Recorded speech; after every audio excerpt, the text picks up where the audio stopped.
Dear students, welcome to this session. In this session, we will look into the allocation of the frames. We know that each of the process that is running requires the allocation of the frames for the processing, because the processes will be requesting for the pages, and the pages needs to be stored on the frames. So out of the available frames, how we have to decide how many frames should be allocated to each of those processes. So there is a minimum requirement by the process, because the requirement of the frames is not same to all the processes. Some processes, they might need a larger size, more space is required, and some might require lesser size, so less number of frames. So each process needs a minimum number of pages, and for example IBM 370, 6 pages to handle SS move instruction. The instruction is 6 bytes and it will span 2 pages, and 2 pages to handle from, and 2 pages to handle the to. Two major allocation schemes are there.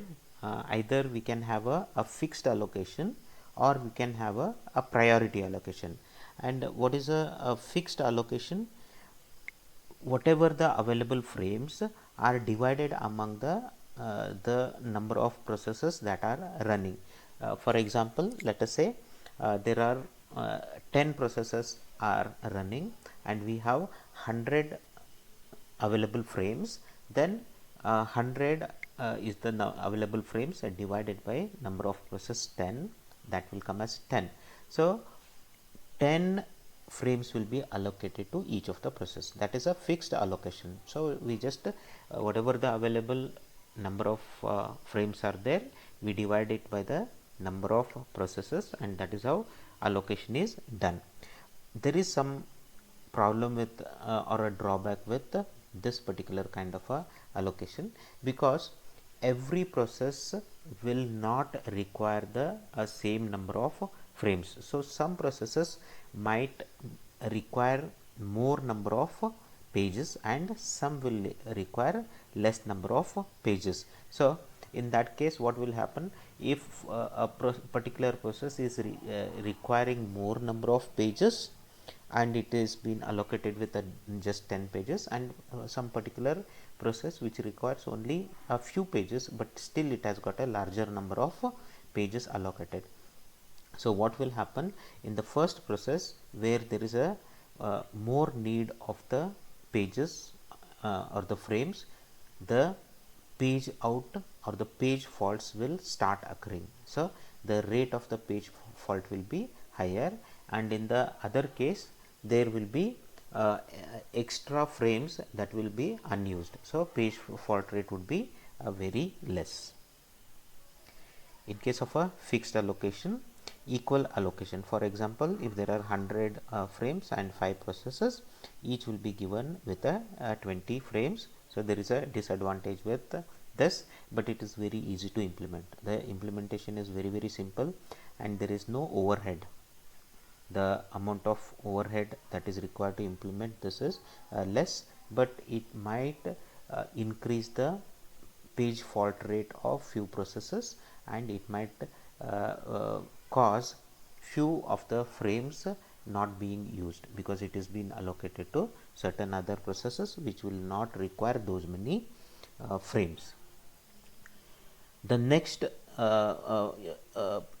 proposal is for this kind of a problem that is encountered by the equal allocation, is a proportional allocation. So in this proportional allocation, what we are going to do is, we are going to allocate as per the size of the process. If the size of the process is big, more frames will be allocated. If the size of the process is smaller, then less frames will be allocated. Here proportional allocation, allocate according to the size of the process. Let us say SI, it is the size of a process PI, and S, capital S, is the total size of all the process, that is sigma si, where sigma is the sum of all the sizes of all the processes that are running at that particular time. So S gives us the total size, and m is the total number of frames that are available. How do we calculate the allocation for each process? AI is equal to allocation for process pi. Okay, how it is done is, process pi is allocated according to its size. And what is its size? Its size is Si divided by the total size requirement into number of available frames. So according to this calculation, you can see here, if the size is less number of frames are allocated. If the size is more, this fraction would be higher, then more number of frames will be allocated, and it is converted into an integer, which is a representation, because the frame is always an integer number. So this will be converted to the nearest integer. For example, let us say we have 64 frames that are available, and we have a process S1 which requires 10 pages, and there is another process which requires S2 127 pages. So here you can see there is proportionally S1 should be allocated with a less number of frames, and S2 should be allocated with a more number of frames. So what is the total S? S is equal to sigma Si, that is S1 plus S2. S1 is 10 and S2 is 127. 10 plus 127, 137. S is equal to 137. How many frames will be allocated for the process?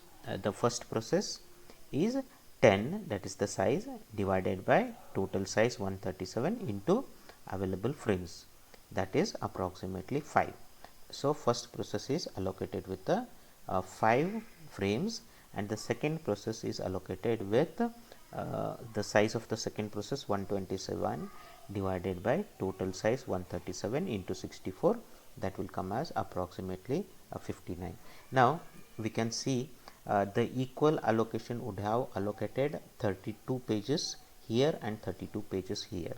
So here we would have seen more page faults, and here we would not have required those many pages. So this whatever the problem that happens because of the equal allocation, that is taken care up to certain extent in the proportional allocation.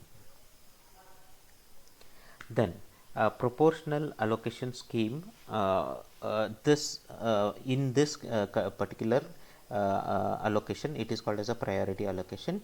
In case of a priority allocation, what we use is similar to, it is similar to the proportional allocation, but we use the priority rather than the size. So we will use priority as the criteria over the size. That means whichever has a higher priority, that will be allocated more frames compared to a process with a lower priority. If PI generates a page fault, select for a replacement one of its frames. So let us say we have a process PI which generates a page fault, and we have understood what is a page fault. Page fault is whenever the requested page is not available on the memory, that is when the page fault occurs. When page fault occurs, that particular page should be brought from the disk and should be loaded onto the memory by the operating system. Let us say we have a process PI which has generated a page fault, then select for a replacement one of its frames. Okay, select for replacement. So now what happens, we have to bring in the page from the disk. For that we have to select a particular page which should be replaced with. Which page we are going to select as a replacement frame? We are going to select from a process with a lower priority. So what we will do is, whatever the lower priority process will be swapped out, and the higher priority page request will be brought into the memory. That is what the technique is used in the priority allocation. Now the allocation can be a global or it can be local. So what is the meaning of a global replacement? In case of a global replacement, process selects a replacement frame from the set of all frames. One process can take frame from another. In case of a global replacement, what happens is we have the all the frames that are available for all the processes will be considered for the replacement. So whenever certain process requires a replacement, it will look into the all the available frames and potentially based on the what kind of algorithm it will replace the particular page. So this particular scheme can cause a problem based on let us say there is a process and it keeps on page faulting, right? When it keeps on page faulting, it would be requesting for the replacement, and it might be taking based on what kind of algorithm it is, it might be taking away from the frames from the other process, and the other processes will have more page fault, okay, and that page faults, and that will result in some other problem that is called a thrashing. We'll see it later. Another way of so here what a particular process is not restricted, so it can go for the page replacement from all the available frames. In case of a local replacement, each process selects from only its own set of allocated frames. In case of a local replacement, what we do is we restrict the processes, okay, to go for the replacement of only allocated frames. If it is available in locally, then only it will replace those particular pages. So that is the local replacement. So next one, this is the thrashing. We discussed about this in a little bit. What is a thrashing is if a process does not have enough pages, the page fault rate is very high, and this leads to low CPU utilization. So what happens is if process does not have enough pages means what, the page fault rate is very high every time, because those pages are not available on the main memory. Whenever it requires a page, it will result in a page fault. So the page fault rate is very high. This will lead to lower CPU utilization. Why it will result in a lower CPU utilization? When there is a higher page fault rate, the pages are in a process of swapping out and swapping in. So there is a heavy swapping out and swapping in that is performed by the paging device, and the paging device will have excuse me, the paging device will have a queue, and all those swap out and swap in are waiting in the device paging device queue.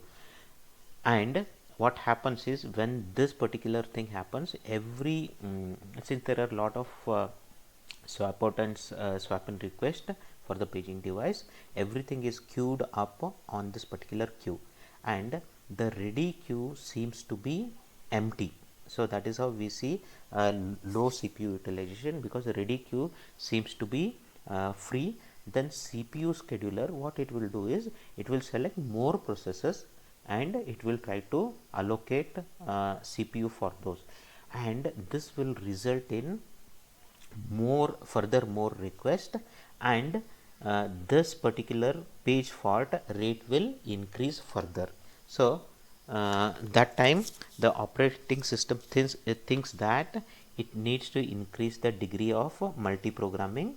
Okay, the CPU scheduler will start putting the new processes in and another process added to the system. So this is how we want the operating system will try to increase the degree of multi-programming by bringing in the new processes and these new processes will have a further page request, and this situation will aggravate the whatever the existing high page fault rate. So this condition is called as a thrashing. Okay, thrashing a process is busy swapping pages in and out, so that is called as a thrashing. Thrashing is a not a good case scenario, and the thrashing will happens because of the high page fault. Okay, and why this high page fault, what is the reason for happening of the high page fault is because the number of pages that were allocated for the each process might go down, and it will start getting into the if it is a global allocation, then it will start taking the frames from the other process, then the page fault rate of other processes will increase.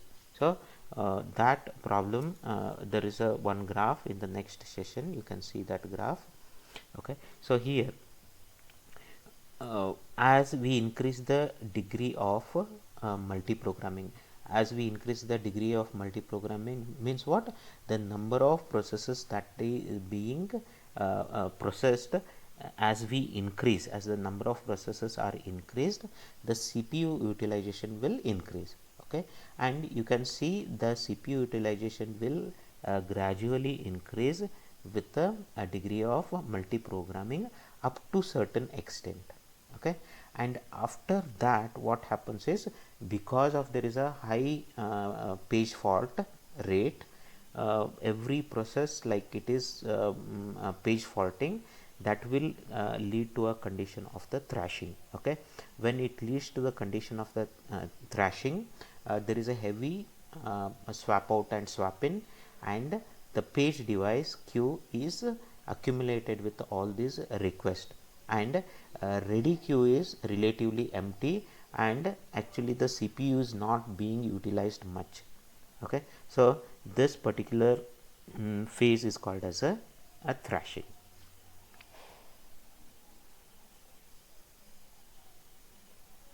Okay, demand paging and thrashing.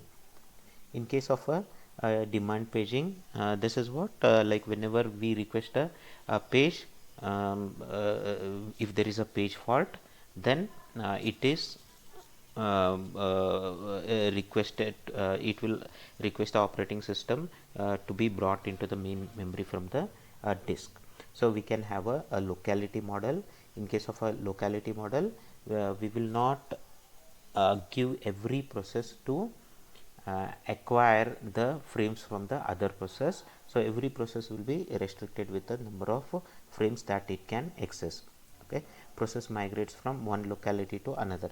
So in this case, what there is a, if we use the pure localization, there are some issues, because that particular locality might be used completely, and then the processes will have difficulty in processing, because there are no more frames available. Certain techniques or the certain systems, they allow for the certain kind of a overlapping into another. Let us say we have a program, a process which calls a function. When it calls the function, that function can fall into a different locality. So that is how it will have a access to more frames. So that is what localities may overlap. So how the, why does the thrashing occurs? If the size of locality, sum of all the localities size is greater than the total memory size. So this is when happens, when this condition happens, where the size of all the localities including is greater than the total memory size, then we will see the condition of thrashing. And what is the solution for this thrashing? A working set model is based on the assumption of a locality. Okay, this model, this particular model uses a parameter called a delta. So in this working set model, we use a parameter called delta, to define the working set window. Okay, the idea is to examine the most recent delta page references. Here we will have a set of most recently referenced pages, that is the delta set. So that particular delta set is used to find the locality. So the locality here is, it is a dynamic. The locality will keep on changing as the process keeps on executing at a different time frame. Delta working set window, a fixed number of page references, example 10,000 instructions. So we consider 10,000 instruction as the example, and we will have a fixed number of page references, and working set for a particular process is equal to total number of pages referenced in most recent data. Okay, it varies in time. So we will have total number of pages. Next slide we have an example how WSS is calculated at different particular different time frames. We can check. So WSS for a particular process is nothing but the total number of page references in the most recent delta. Okay, how to choose a delta? If delta is too small, it will not encompass entire locality, so it would be very small for the locality. But if delta is too large, it will encompass several localities, so it will overlap on several localities. And if the delta is working set window is, let's say, infinite, then what will happen is it will encompass the entire program. So D, the total demand frames. So how many frames are being demanded is given by the sum of the working set windows of all the processes, processes that are running at that particular time. And if this total number, that is the total number of frames that are demanded, if this becomes greater than m, and what is m? M is the available frames, the total number of frames that are available. If the D becomes greater than m, then there is a possibility of the thrashing. So in that case, what we will do is, whenever the policy is, if D is greater than m, if the total number of demand frames are greater than the number of frames available m, then we will suspend one of the processes, and when we suspend one of the processes, we will reclaim the all the pages or the frames that is acquired by that process. That is how we get access to the larger number of the frames, and we will not allow this situation to occur. So working set model, you can see here, this is the delta taken at time t1. You can see working set at t1 we have 1 2 5 6 7. So those are the different pages, and this is taken for the 10 references. If you see here, from here it is 10 references are there, and among those 10 references we have these are the number of pages that are requested. So now you can see the locality or the working set is consisting of 5 pages. And if you take the working set model at a different time t2, okay, if you see from this, the past request, past 10 references, we will see there is a reference of 3 and 4. So the number of pages requested is 2 in this particular case. Okay, the next thing is how to keep track of the working set, because as we saw, the working set is dynamic, it keeps on changing. We have a difficulty if we fix the size of the locality. This particular model, working set model, gives a flexibility of having a changing locality as per the working set. Okay, So how we can do is approximate with the interval timer. So we can use a fixed interval that a particular working set snapshot be taken at a regular interval of time, and for that we use the reference bit. Example, delta is equal to 10,000. Timer interrupts after every 5,000 time units. Keep in memory 2 bits for each page. So for the each page we will keep 2 bits. Whenever timer interrupts, copy and set the values of all the reference bits to 0. So when timer interrupt is there, we will copy all the references, whichever has a reference bit set, we will take those references and we will reset the reference bit to 0 for the next time interval. So up to the next time interval, the reference whichever pages will get referenced, they will have their value set to 1, and that would be taken in the next timer interrupt.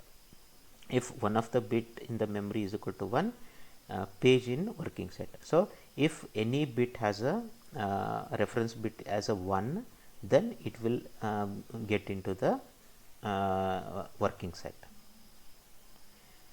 Why is this not completely accurate? The reason being the time interval, how we take the time interval and how the pages are referenced, it keeps on changing. So we can go with the approximate. So you can see here it's a approximate. What interval is the best? Again it depends.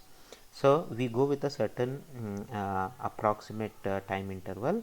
That is the reason we cannot say it is the working set, whatever the locality we are going to get is a 100%. And how to improve that? Maybe we can have more bits. So here we had 2 bits, we can have 10 bits, and we can reduce the interrupt every 1000 time units. So you can see here, instead of 5000 we can have 1000 time units, which will get a better estimate of the working set.